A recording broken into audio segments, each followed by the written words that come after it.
ఈరోజు మనం షిరిడీ సాయిబాబా జీవితం, ఆయన బోధనల గురించి తెలుసుకుందాం. అసలు ఇంతమంది దైవంగా పూజించే ఆ నిరాడంబరమైన సాధువు ఎవరు? సాయిబాబా కథే ఒక పెద్ద మిస్టరీ. ఆయనెవరు, ఎక్కడ్నుంచొచ్చారు, please like, share and subscribe. ఆయన గురించి ఏమీ తెలియకపోవడమే అందరూ ఆయన్ని ఇష్టపడటానికి ఒక కారణం. ఆయన మామూలుగా జన్మించలేదని, మనకోసం భూమి మీదకు వచ్చారని భక్తుల నమ్మకం.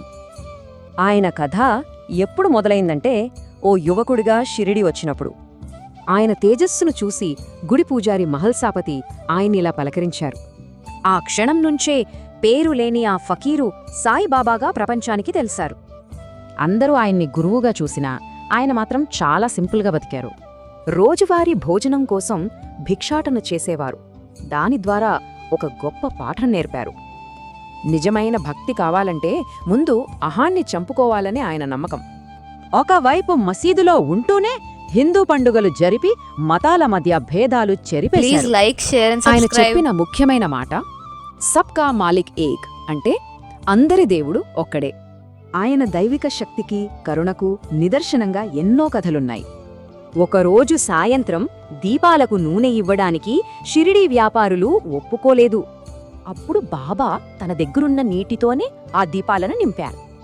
ఆశ్చర్యంగా ఆ దీపాలు రాత్రంతా ప్రకాశవంతంగా వెలిగాయి. ఆయన ఆ ఊదిని భక్తులకి ఇచ్చేవారు.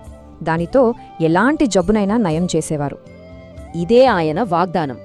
ఎంత దూరంలో ఉన్నా తన భక్తులను కాపాడతానని మాటిచ్చారు.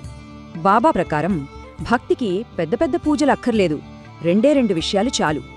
ఆయన దక్షిణాగా అడిగింది 2 నాణ్యాలు, శ్రద్ధ మరియు సబూరి.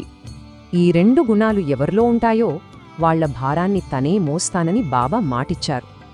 బాబా మన మధ్య లేకపోయినా షిరిడీలోనే ఆయన సమాధి గొప్ప పుణ్యక్షేత్రంగా నిలిచింది.